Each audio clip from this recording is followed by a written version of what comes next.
You are now joining Children of the Watch. That's right. It's the #1 after show for all things Star Wars television. I'm your host, Alex Maxwell, and joining me, as always, is Mac Lacey. It's good to be back in the Children of the Watch studio here, the virtual studio. It is nice. Alex, we are so close to the release of Obi-Wan Kenobi, the upcoming television show on Disney Plus, centering around Ewan McGregor playing the titular Jedi. How are you feeling? So we're doing a hype check right now, right? This is a hype check. I think so. I'm on a 9 right now. Next week, I'm going to be on a 10, and it's going to be all week long because Obi-Wan Kenobi coincides with, I'm a school teacher, getting out of school. Like the day that Obi-Wan Kenobi comes out is also the day that school lets up. And, you know, it's going to be a great day. So what a great way to kick off the summer season. Absolutely. I mean, that is kind of like the Star Wars tradition, right? It really is. The Star Wars movie kind of signaled the start of summer when they were coming out in May. Yeah, they always typically came out around Memorial Day. So for the first 2 episodes to drop that weekend, it's perfect. Yeah. And I mean, on top of Obi-Wan Kenobi, which we will be covering in scene by scene breakdowns like you've never heard before. We also have like a lot of news coming out from Star Wars Celebration. But we also got a ton of news today that we're going to talk about. Like we had to kind of shift things on the podcast because there was just so much news. Yeah. And this, I mean, and we're covering a lot of ground here too. We're going to be talking Obi-Wan Kenobi so we can get that hype train rolling, but we're going to get into some other stuff too, which is exciting.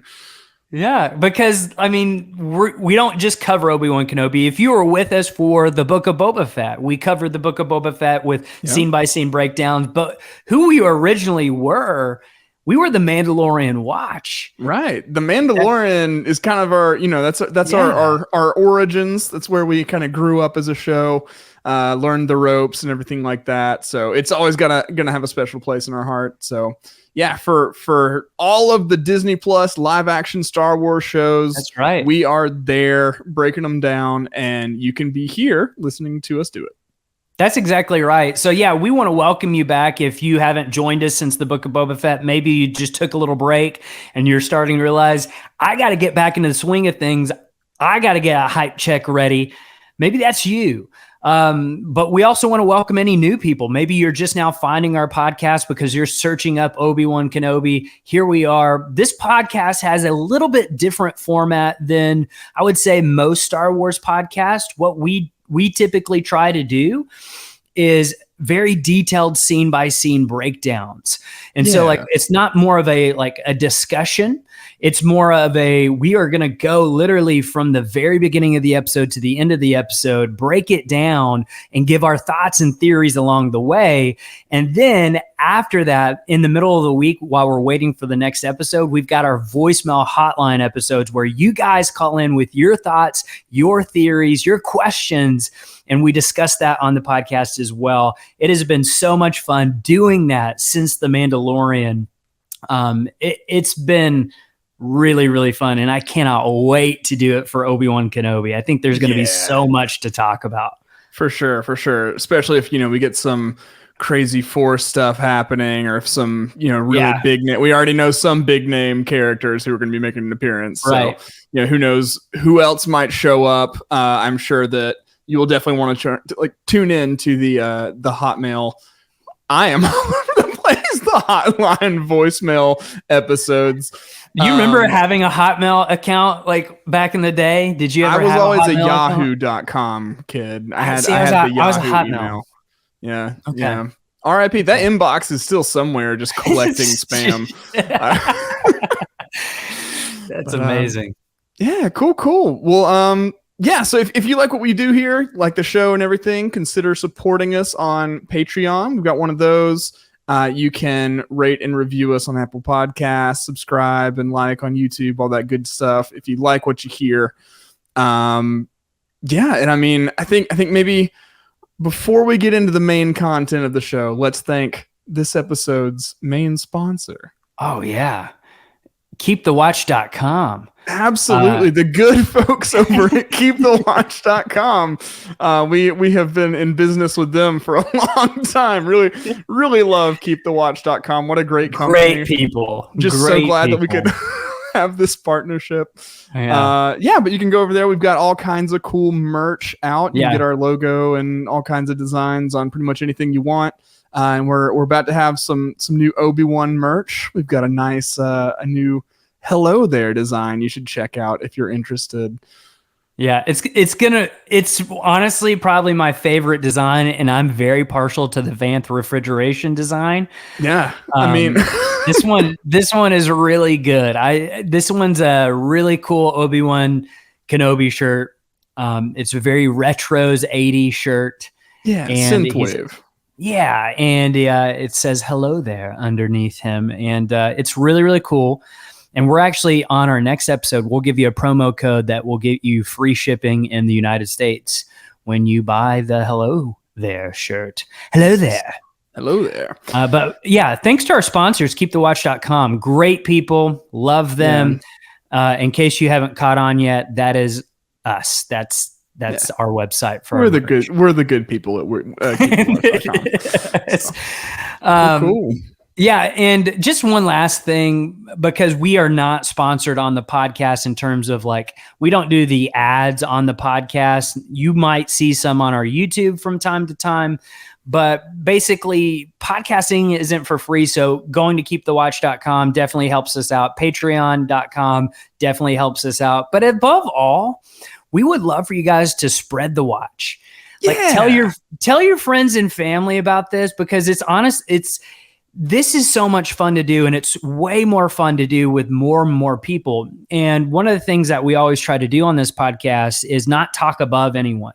So like whether you are a hardcore fan or a brand new fan and you really have no idea who some of these characters are, what their relationship to other characters are, that's what we try to do. We try to explain it so that way everyone can enjoy it. And so this podcast is definitely for everybody. So make sure you tell your friends and family, because that is the best way to grow a podcast and this awesome community that has built from this. So if you could help us out, that would be great.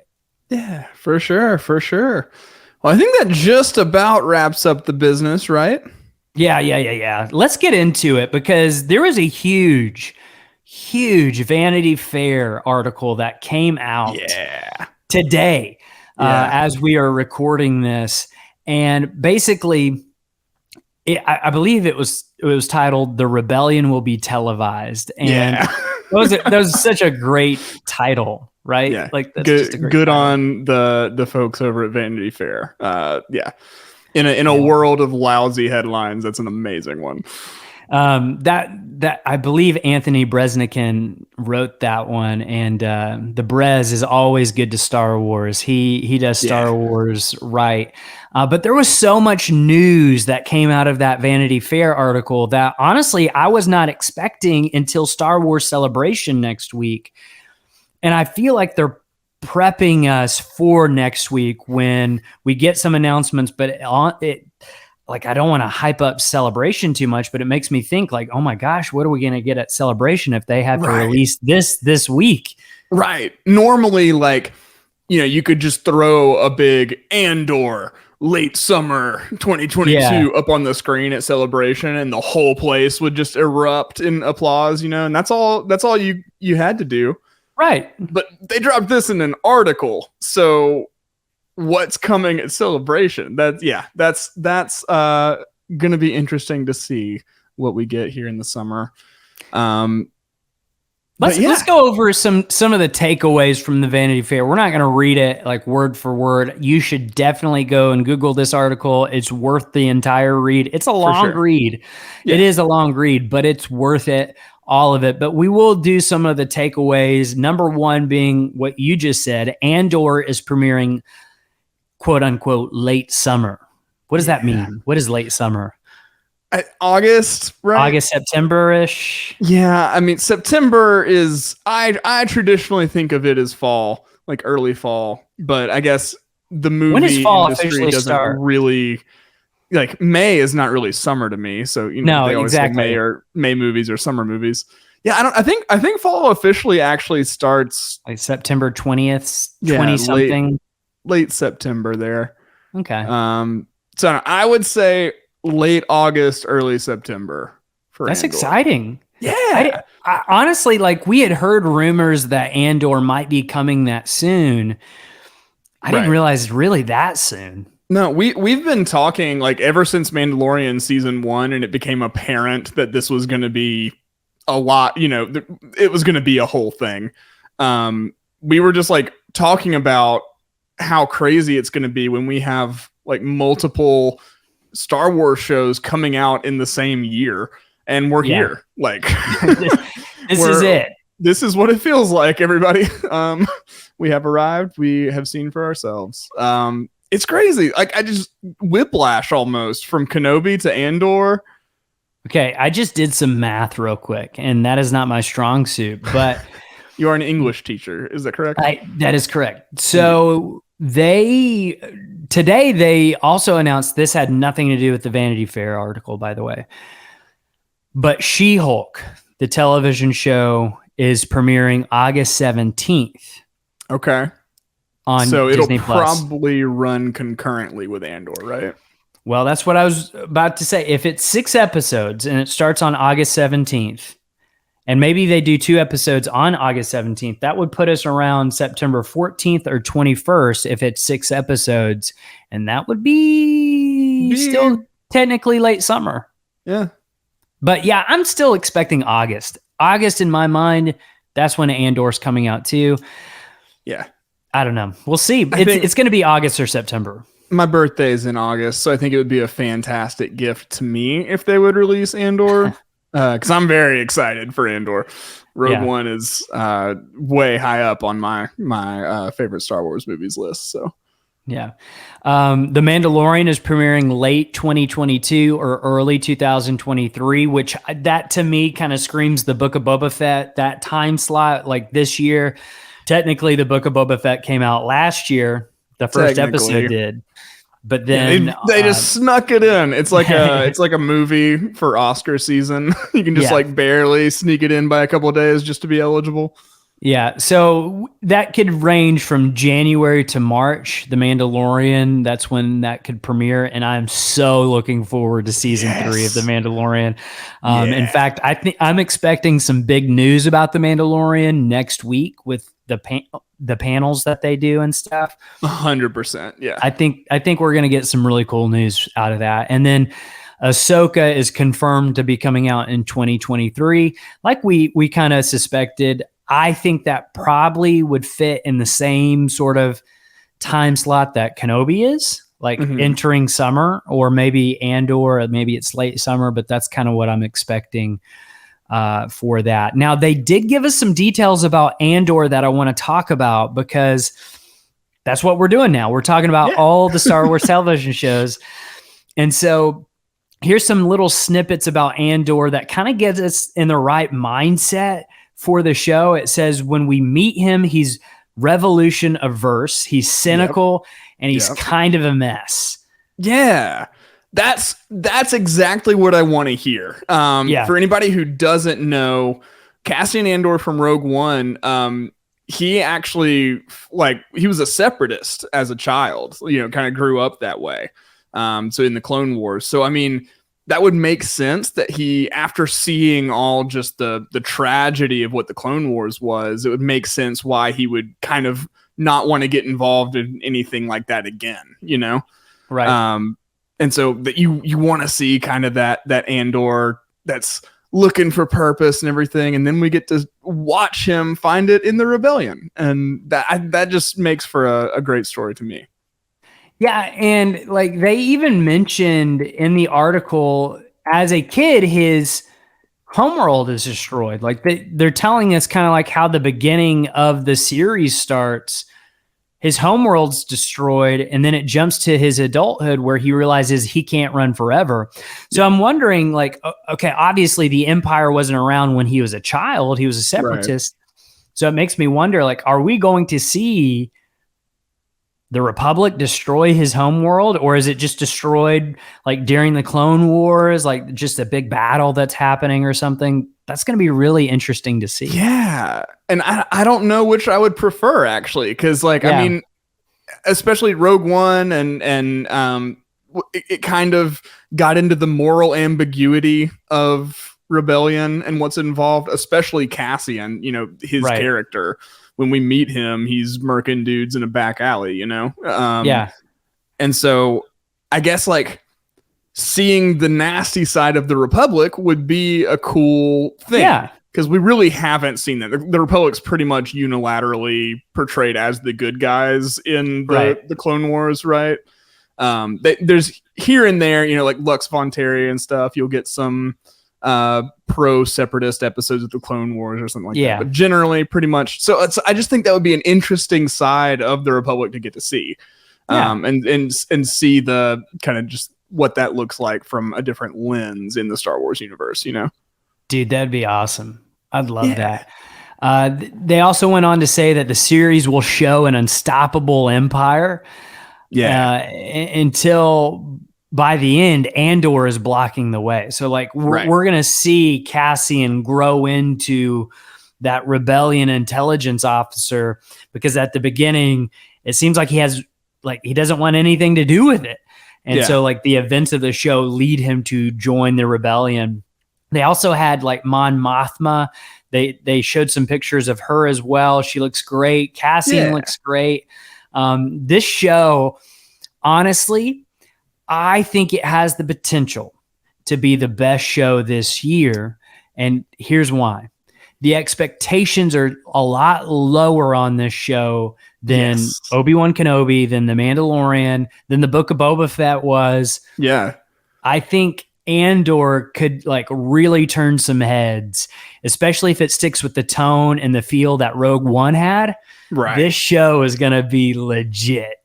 Yeah. No, I'm right there with you on that.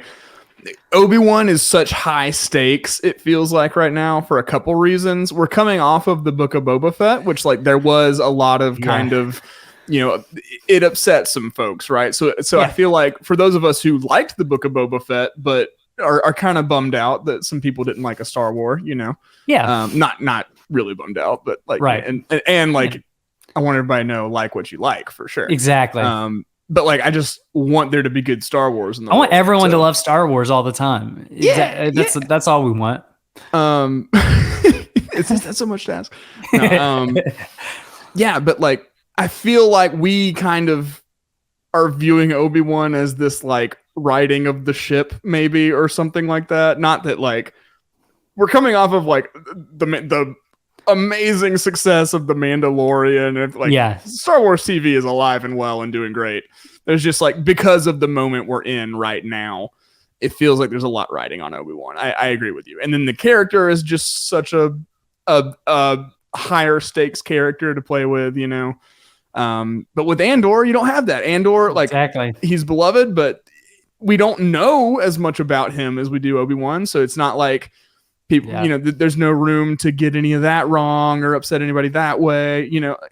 I think, and just the blank slate, they've been talking about the production value they're putting into it, making these massive set pieces. And I think that like, I hope this is kind of capturing the spirit of like a classic adventure film in the way that like Indiana Jones does, in a way. Ooh, yeah. Because like there are some like higher, moral concepts in Indiana Jones than maybe Star Wars has, not or more complex, I guess, more right. Because the kind of the charm of Star Wars is it's black and white, good guys, bad guys. But you get that with this just sense of whimsy and fun and enthusiasm and energy that kind of a world trotting adventure film has. I'd love it to have a little bit of that feel. That'd be cool. Anyway, can you tell I'm excited about Andor? Honest, and like that would be very enjoyable, but on the other end of the spectrum, I think like a show where it's like people talking in rooms and like, almost kind of like the Bill Burr scene from The Mandalorian, where it's like the action was through the dialogue, that too. Like maybe it could be both too, like, I don't know. Maybe instead of like maybe like the whimsy and enthusiasm and stuff was the wrong, like the groundedness of it. Like, just kind of, I want to follow this dude on his adventures in this world that's new and mysterious, and there's intrigue and all this espionage and stuff. Kind of like that you did with Jin. Like, I feel like Jin is the point of view character you're following throughout Rogue One, and everybody else is the side characters, including Cassian.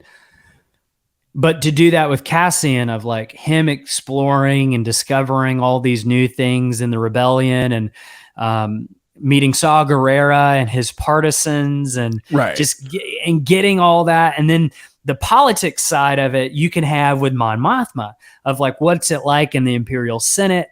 What's going on there? Like, you can really have both with that show. And I think that, that show is going to be really cool. I think people are sleeping on this show. I didn't want to say sleeping on Andor. That's kind of weird, but sleeping on this show.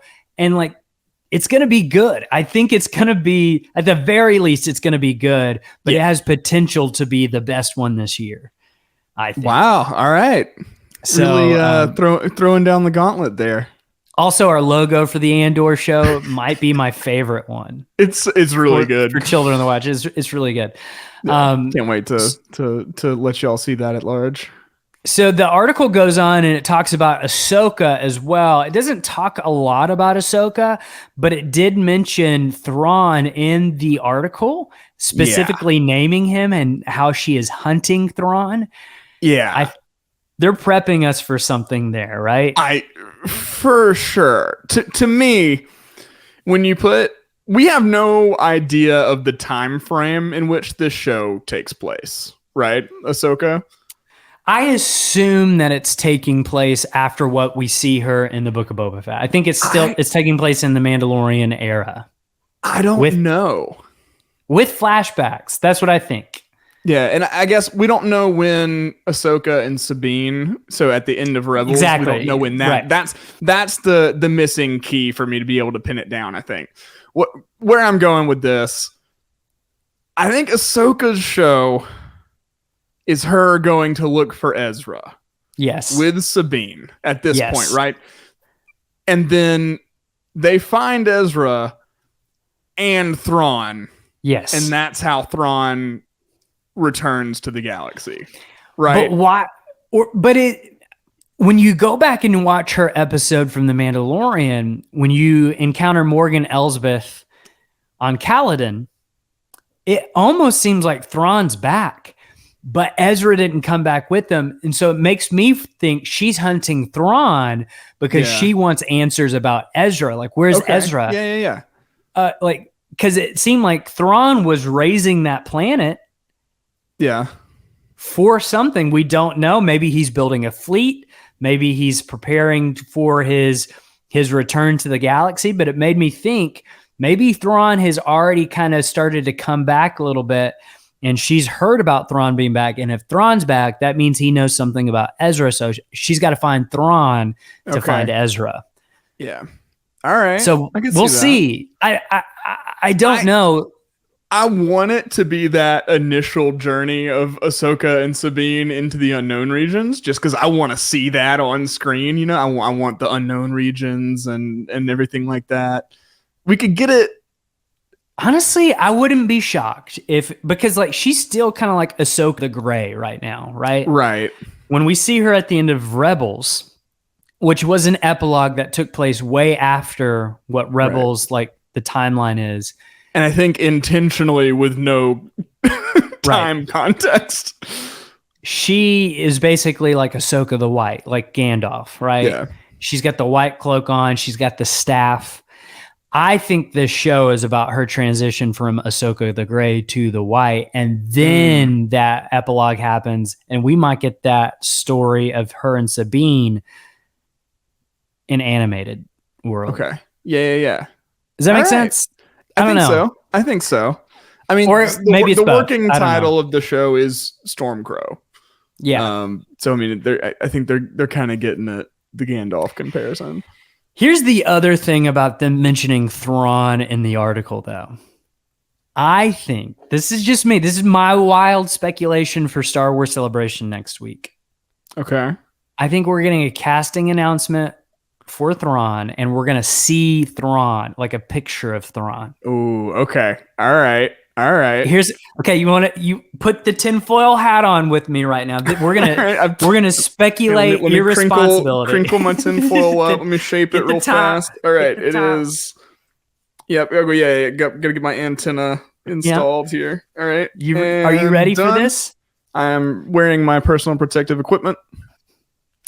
So many people were upset that the Grand Inquisitor was not being played by Jason Isaacs, who portrayed him in Star Wars Rebels. Like, he did the voice for the Grand Inquisitor in Star Wars Rebels. Yeah. What if? Yeah. He is not playing the Grand Inquisitor in live action because he's playing Grand Admiral Thrawn. Oh, and he would be so good at it. He would. He's the bad guy in The Patriot. He's Malfoy's dad in Harry Potter. Yeah. Perfect. Oh, he would be so good at it. He's got, like, obviously you can accomplish a lot with prosthetics and everything, but I think it helps to kind of have that facial structure there already, and he's kind of already got that. But just the coolness with which he can be evil and menacing, I think that's perfect, because that's what you need in Thrawn.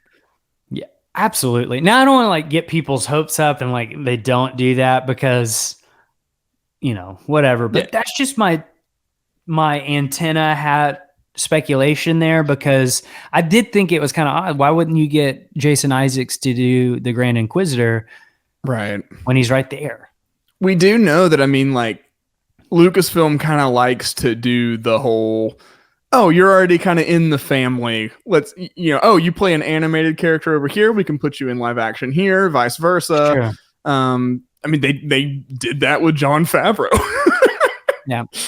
Hey, you want a show? So I don't know. We'll see. A lot of people also were like, well, isn't Lars Mikkelsen the guy who voiced Thrawn? He could play Thrawn. He could. But according to some of the rumors out there right now, it doesn't seem like that's the case. So we'll see what happens. But I do feel like we're getting an announcement about Thrawn next week. Keep your eyes peeled about that. More in the article. There's so much more in this article. Oh my gosh. There's so much. No more. Okay. This was a lot of the talk on Twitter today. At Star Wars Twitter was talking about this a lot, criticizing Kathleen Kennedy for the way that it was framed in this article, and I think rightly so. They basically said that the lesson that they learned from Solo was not to recast, and I think they learned the wrong lesson there. Yes. That's not... Alden Ehrenreich was not the problem for Solo. Right. In my opinion. I thought he did a great job playing Han Solo. Yeah. Yeah, I think he did a fantastic job. He gave a great performance. I think he captured the character. I think fans were part of the problem on that end, if that makes sense. Just the way that I don't feel like he got a fair shake out of the gate, Here's what I'll say about that. I think I'm going to give Kathleen Kennedy the benefit of the doubt and maybe look at it from the perspective of a general audience maybe won't accept someone else playing Han Solo. Maybe that's what she meant by that. And I would say for the most part, maybe that's true. I guess I was meaning a few vocal fans were part of the problem, not yeah. Absolutely. Yeah. There were some very vocal fans about it can't be Harrison Ford or, right. All that. But from a general, let's say because nobody saw the movie in theater. That's the problem. Yeah. They didn't market it. Exactly. They didn't do anything to market that movie. So but maybe they were thinking the problem is because somebody else is playing Han Solo and it's not Harrison Ford. So they maybe were thinking that's the issue. And I think that wasn't the issue. Number one, it's the marketing. Hardly any marketing for that movie at all. Number one. Number two, it was going up against Avengers Infinity War. Right. Which just became this huge monolithic box office giant, set all the records until Endgame set the next records. So I don't know. I guess I was just a little disappointed. Like, they kind of announced, like, we're not going to recast anymore. We're going to do the deep fake thing like we're doing with Luke Skywalker. And like, it's cool. It's no doubt cool. Like, it really works with Tarkin. It worked with Leia. It worked with Luke. But if you're going to do it like consistently, it's weird. Yes. Duration is such a factor there, right? I can look at a deep fake Luke for a few scenes in an episode of a show and it'll be fine. If I am following like a deep faked character throughout a whole show, that's a problem, right? And we might be there, by the way. We'll talk about that in just a second. Yeah. Yeah. No, I mean, I think that you can recast characters when the context calls for that. You can deepfake characters when the context calls for that.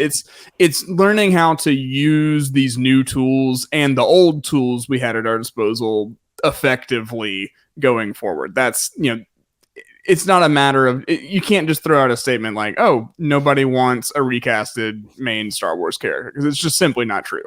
Right. Like, I think it's honestly like a cop out in some regards. Just because like you can do the work, you can't keep absolutely everybody happy all the time, which is always what they want to do, right? Exactly. And that prevents some creative choices from being made and that kind of thing. I guess I'm just disappointed because it feels like, we're not going to get a follow-up on Solo at all. Like, I was kind of hoping, so that doesn't seem very likely at all. But like, it is what it is. Because I love that movie. Like, that has had one of the most like return value on repeated watches. Like, I think the biggest rewatch value of any of the new set of Star Wars movies, I think. Maybe I gotta go with the Rogue One on that one. I loved it out of the gate. I loved it immediately out of the gate. So I just mean the disparity between like how I felt about it seeing it in theater and then how I felt about it watching later. Yeah, that makes sense. Let's talk about the Acolyte. Absolutely. Oh my gosh, we got some news about the Acolyte, which I think. This is such a great show idea. It's perfect for Star Wars television. Yes. Oh my gosh, this is such a great idea. I am going to read a little bit of the article for this because I want to talk about this because this is so good. Yeah. The Acolyte, Headland says, who's the writer, takes place roughly 100 years before The Phantom Menace. And then this is the quote. A lot of those characters haven't even been born yet. We're taking a look at the political and personal and spiritual things that came up in a time period that we don't know much about. My question when watching The Phantom Menace was always like, well, how did things get to this point? How did we get to a point where a Sith Lord can infiltrate the Senate and none of these Jedi pick up on it? Like, what went wrong? What are the scenarios that led us to this moment? Yes. Let's go. For anybody, and actually this is now out on the public feed.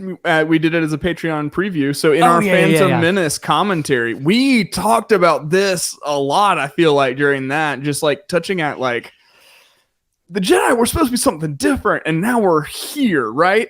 And there's just like there's things that don't make sense, like why isn't anybody sensing Palpatine always being around the Jedi Temple all the time and everything, Dude, it's a Sith Lord show. They're basically they like we speculated that's probably what it is, but to get that confirmation of like, no, this is the rule of two and how they infiltrated the Republic and got to the point where Palpatine could take over.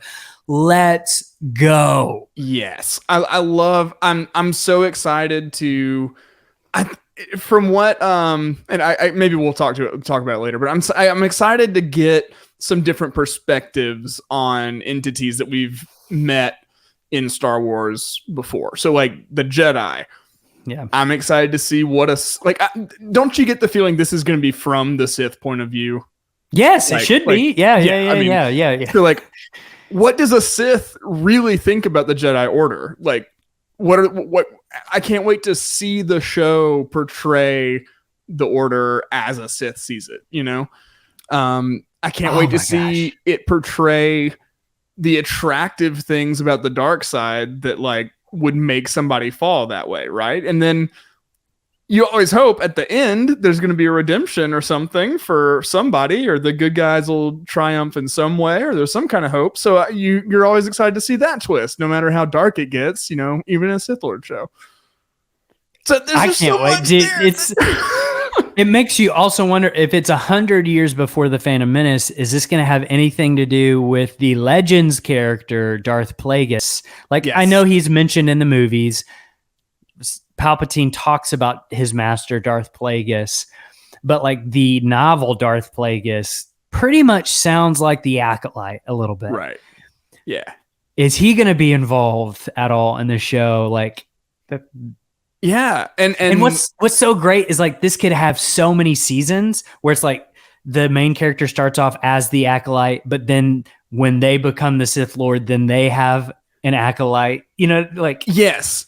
If there is ever a premise for like a Game of Thrones style Star Wars show, this is it, right? So I would love to see seasons of the Rule of Two, right? So like we start with 2, and then by the time, you know, we've got so many apprentices killing masters, we're so far down the line by the end of the show, you know?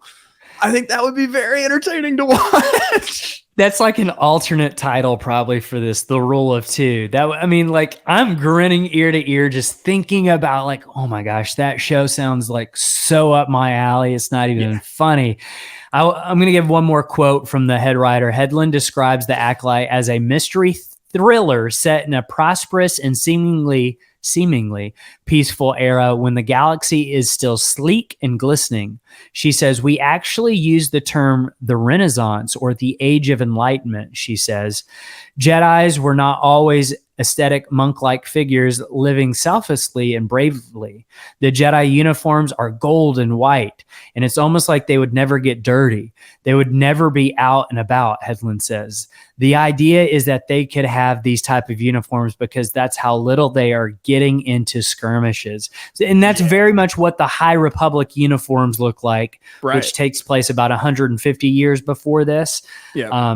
But it's still in that era. So kind of what you were saying before, what would a Sith look at the Jedi like? It's like, right.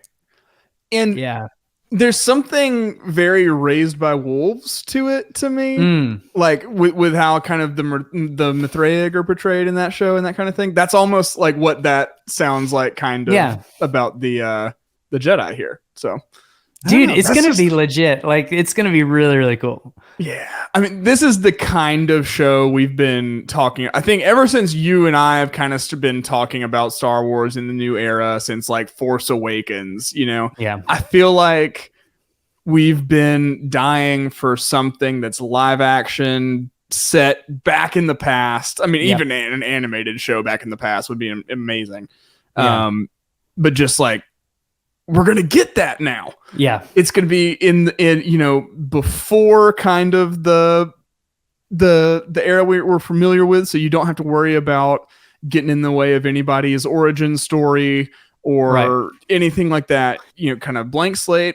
Let's see what characters you want to give us, what adventures they're going on, what mischief the dark side characters are getting into. I mean, like, and you can have Yoda though. Like, you can have Yoda in the show, which is great. And I think you should, right? You totally should. And they should do him as a puppet, like they have, because like the Phantom Menace puppet. Oh no, not that one. I do like it more than the CGI Yoda in the prequel. I like it more than the Return of the Jedi puppet. The Return of the Jedi puppet's weird looking to me. Really? Yes, it's not the same. Like, it looks like he's melted. Like Maybe that's because he's on his deathbed, but I think the puppet actually did melt, maybe. uh, Like, and they made a new one. yeah. But yeah. Yeah, that makes sense. And then the last big thing from the Vanity article was the rumored project called Grammar Rodeo. And we got some confirmation about this show. And it's very different than what the rumors had been saying it was. Yeah. Yeah. Which I'm going to put my speculation hat on one more time with this one. But basically, John Watts is producing / show running. And if you're not familiar with John Watts, he's the one that did all 3 of the new Spider-Man movies. He just pulled out a Fantastic Four.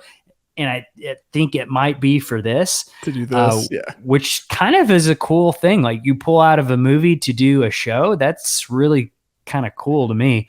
I mean, he may have been just trying to avoid the curse of the Fantastic Four. I don't blame him. Yeah, I don't either. It's going to ruin your career. Whoever does that, don't do it. But a casting notice has gone out for 4 children around ages 11 to 12 years old. Inside Lucasfilm, the show is being described as a galactic version of the classic Amblin coming-of-age adventure films of the 80s. So kind of like Stranger Things a little bit. Yeah, it's the Goonies, but Star Wars. So what we used to hear about that with the rumors was that it was a High Republic show. Right. And I want to say that there was Jedi, like lightsabers and stuff involved. So here's my speculation. Like, my mind just instantly went here. Is this a Jedi Academy show? It would make sense. I mean, there are only a few different contexts you can have a bunch of kids together in Star Wars, right? I mean, you've got the school that Grogu was at, I guess. Seems hard to make an entire show out of, though. But a Jedi Academy, you could do that. You could do that. Like, it's going to be Hogwarts, kind of. Yeah, exactly. But they also just they said that it takes place in the Mandalorian verse, basically. Like, it's going to be one of those shows, like Ahsoka, Book of Boba Fett. They're going to cross over and stuff. And we saw Luke setting up the academy, even though Grogu left. Well, maybe he gets some Padawans to join the academy, and this is them. Like, and I wouldn't assume Luke is going to be in it a ton because they're going to go off on their own adventure type thing. Right. No, it'd be like he'd step you'd see him in the very beginning of the episode finishing up his lesson for the day, and then he leaves, and then you don't see him again until the end of the episode where he comes and bails the kids out of trouble or whatever. And it could totally not be that at all. It could just be like kids in the Star Wars universe getting into hijinks, stealing Force artifacts or something. Having this huge adventures like the Goonies or Stranger Things, which that's a really good idea. I think that is a very, very wise decision because Star Wars is making headway with its television shows in a way that the new movies have not with younger generation. Grogu was the beginning of that, and to add on to it with this, that's a really, really wise decision. For sure.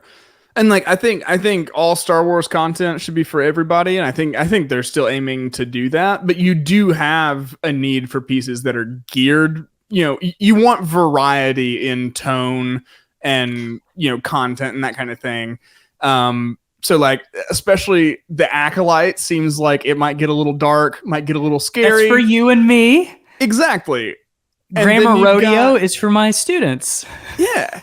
And not that either party couldn't enjoy, I'm sure there's not going to be anything crazy graphic or anything in the Acolyte, but exactly. And I'm sure that Grammar Rodeo, whatever it ends up being, will have a lot of dark appeal moments for us. Yeah. Right. Yeah. So there's tons of crossover, but it's good to have variety. And so I think that's going to fill a void there. Obi-Wan is very right there in the middle. Yep. Andor is probably going to lean a little more Acolyte, mature on the mature side, just because Rogue One did. So yeah, I mean, it's cool. I like that. Cool I like idea. that they're filling out the roster. Do you think we'll get any more news about it at next week at Celebration?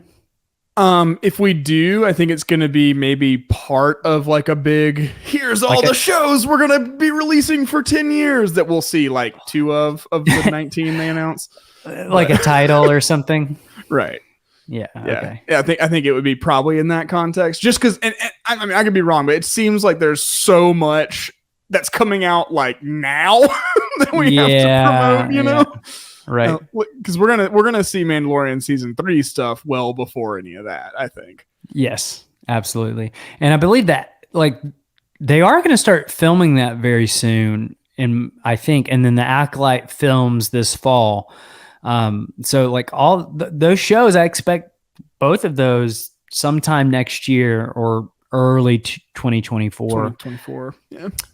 But before we jump off this article, on the YouTube, you can see some of the images, incredible images. Now, I don't want to talk too long about images on a podcast, but just difficult. The images specifically of Din with his helmet off. I need more of that. Yeah. Pedro Pascal. He's looking majestic. Yeah, he is. That mustache is looking great. Great mustache. Yeah. This is the photo that we're looking at has Ahsoka, Din, Obi-Wan, and Cassian, and this looks like some sort of fever dream world between worlds Avengers team up. The Star Wars Avengers, the symbol. Yeah, it's like all the main pillars of the big shows coming out. Yeah, you got Din, you got Obi-Wan, Andor, Ahsoka. Boba Fett's missing, maybe just because that's come and gone, you know? Like, I think that maybe confirms that there's not going to be a Book of Boba Fett season 2. Probably not. This picture. It's reading into it a lot, but also seems correct.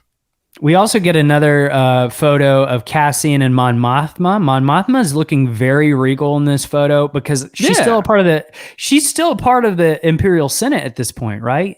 Yeah, and I mean that it looks like Imperial fashion, kind of. It's more like it really does, yeah. Spartan in a way, I guess. I'm excited that she's getting to wear something other than the same white dress. Yeah, I'm really liking Cassian's duster too. He's looking very cowboyish. He does. He's got the half finger gloves, you know. Like they've got the longer hair makes him look a little younger, I think. Fingerless gloves. Yeah.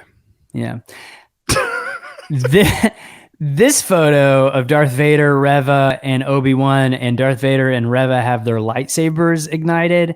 Incredible. Yeah. Oh, yeah. Incredible. She's going to be so fun to watch in Obi-Wan, I think. Like, by the way, every image I see of her, she just seems like she's going to be a force to be reckoned with. Speaking of, we'll talk about this in just a second. Your thoughts on the newest trailer? Because we didn't really get that last week or 2 weeks ago.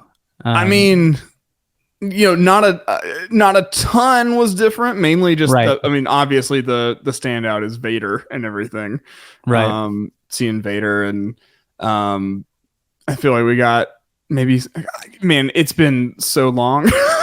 I can't even remember which trailer is which, but that's the thing is like Vader was the standout, right? Of like his body being assembled towards the end, but also it felt like Reva knew who Obi-Wan was from the trailer. She like calls out to him, "Obi-Wan, you can't run.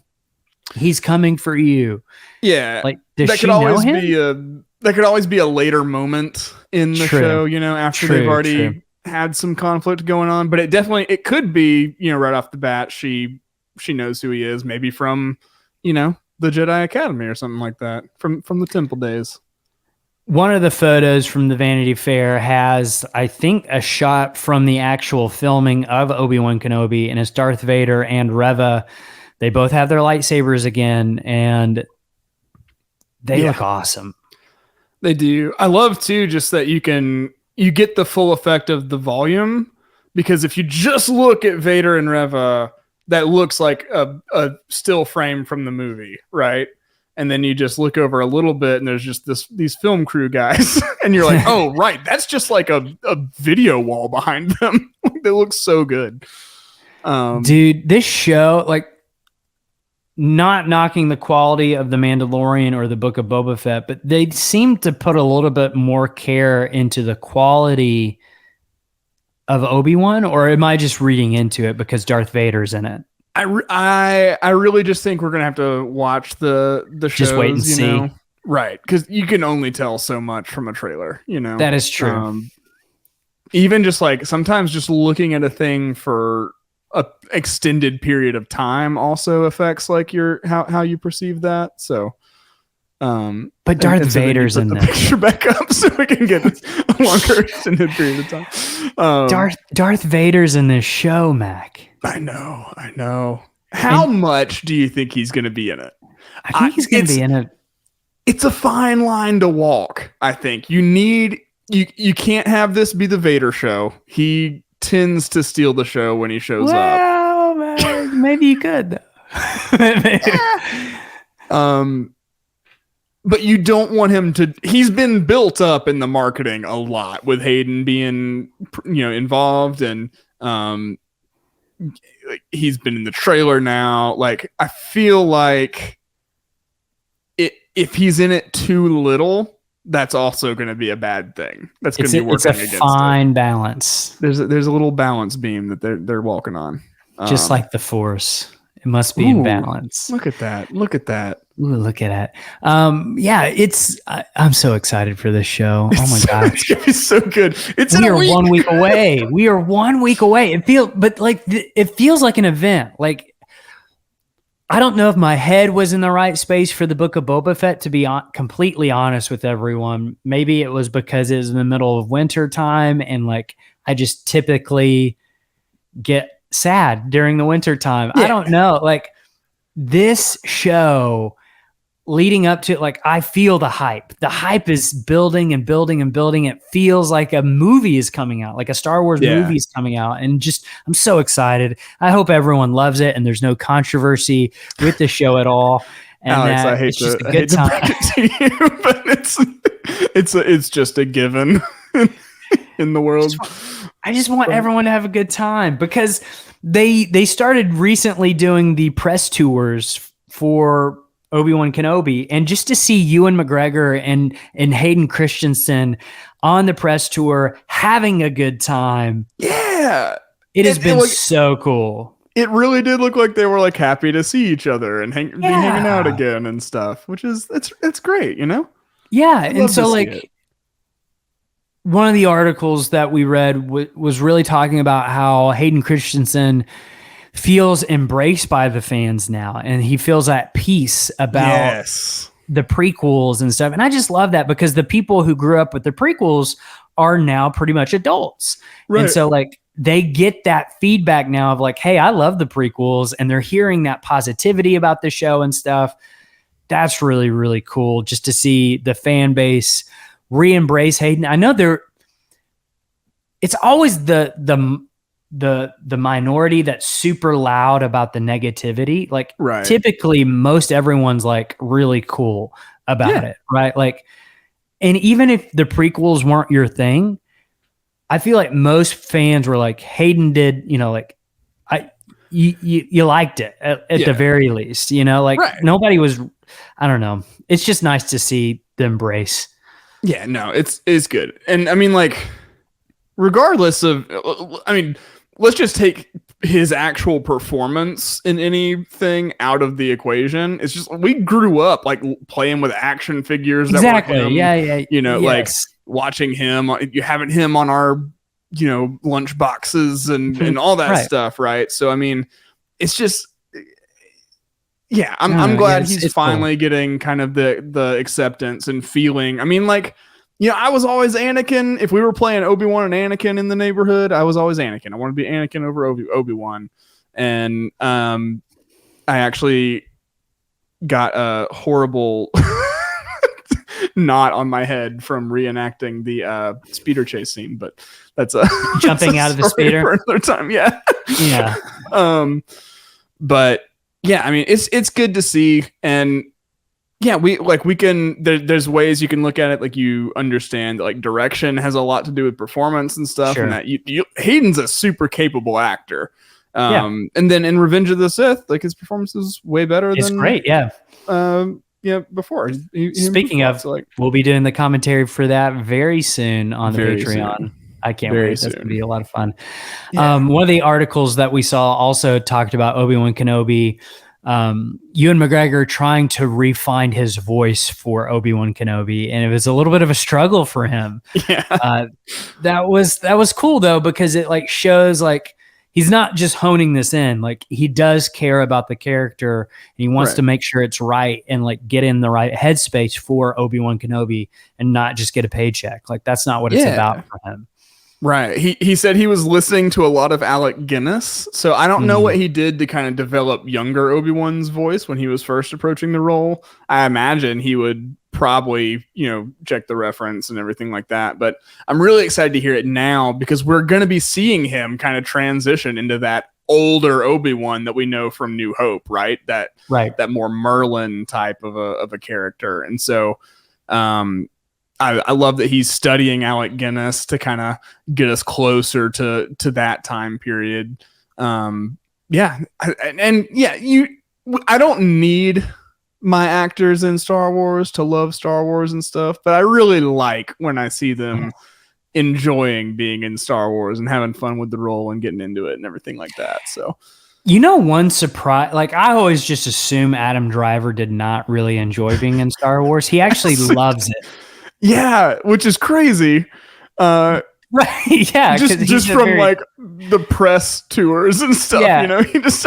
He's seen more of the Harrison Ford type, but yes, but he seems real cool about it. And then one of the things too was Ewan McGregor said that he actually watched a lot of the reaction videos for the Obi-Wan Kenobi trailer. I hope he watched ours. I don't know. I hope he saw you. And he said that most of the fan theories that he saw were absolutely wrong. And I would be honored to be wrong if he watched ours. Yeah. But we'll see. We'll see. I mean, that's fun. That's fun. If we're all wrong, that means we're in for a fun ride. Oh, for sure. Because we've speculated just about everything that could happen at this point. Speaking of,